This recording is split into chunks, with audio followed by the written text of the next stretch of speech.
Rasulullah SAW bersabda, "Barang siapa yang beriman kepada Allah dan hari akhir, maka hendaklah ia berkata yang baik atau diam."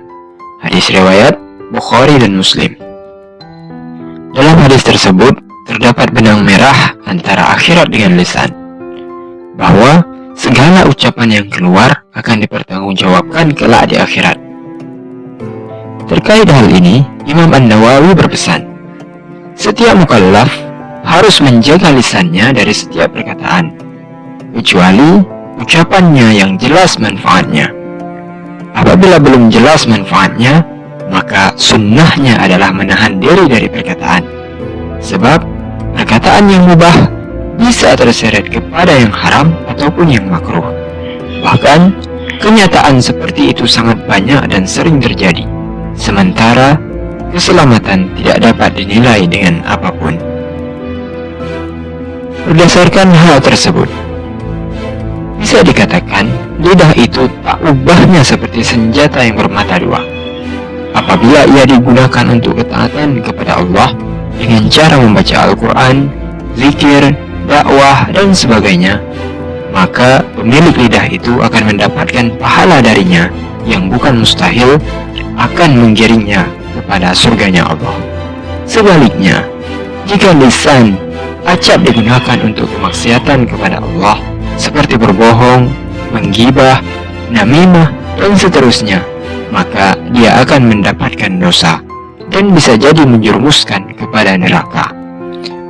Rasulullah SAW bersabda, "Tidaklah satu kalimat diucapkan oleh seorang hamba, melainkan Allah akan meminta pertanggungjawabannya. Apabila dia tidak bisa, maka Allah akan memasukkannya ke dalam neraka selama sejauh timur dan barat, atau 70.000 tahun. Hadis riwayat Bukhari.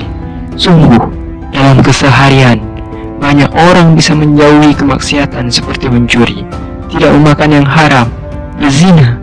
Akan tetapi, dia tak kuasa menjaga lisannya dari perkataan yang buruk. Padahal, mudaratnya tidak kalah besar dan membinasakan.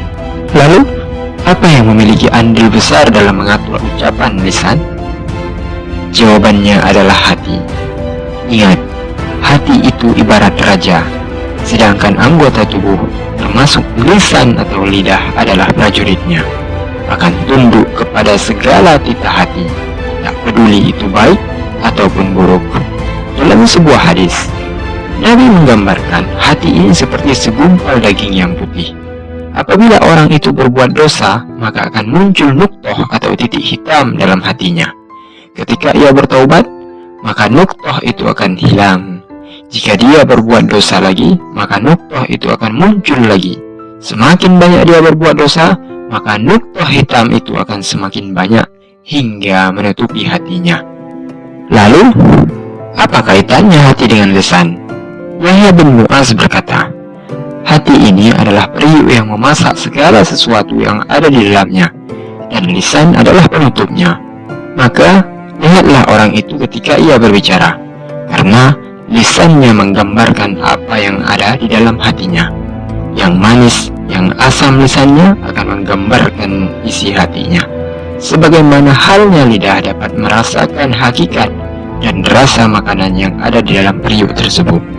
Dengan demikian, saudaraku, lisan bisa menjadi cermin amalan keseluruhan seseorang, persis seperti yang diuraikan oleh Yunus bin Ubaid.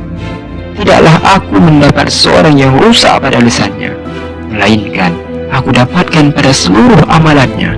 Jika perkataannya rusak, maka rusak juga amalnya." Berkenaan dengan ini, ada sebuah kisah menarik yang termaktub dalam tafsir Al-Qurtubi.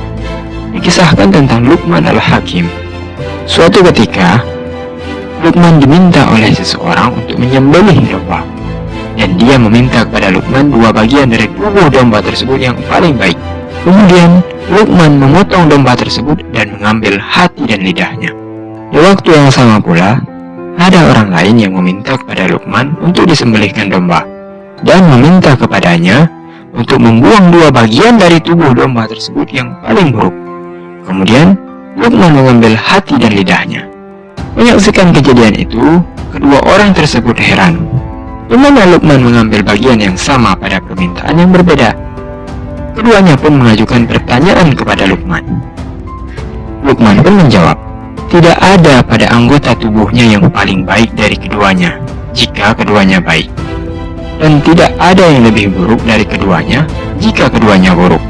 Dari kisah di atas, kita bisa mengambil pelajaran bahwa hati dan lisan sangat mempengaruhi seluruh anggota tubuh kita. Maka dari itu, sahabat brilian semua, marilah kita tekadkan diri untuk menjaga hati, guna menyelamatkan lisan dari ucapan yang membahayakan diri. Allah Subhanahu wa Ta'ala dan Rasulullah SAW telah memberikan tuntunan. Caranya, sibukkan hati dengan zikir kepada Allah. Maka secara otomatis akan terhindar dari keburukan. Karena Allah pernah berfirman, barang siapa yang berpaling dari mengingat Allah yang Maha Pemurah, kami adakan baginya setan yang menyesatkan. Maka setan itu menjadi teman yang selalu menyertainya. Wallahu a'lam bishawab.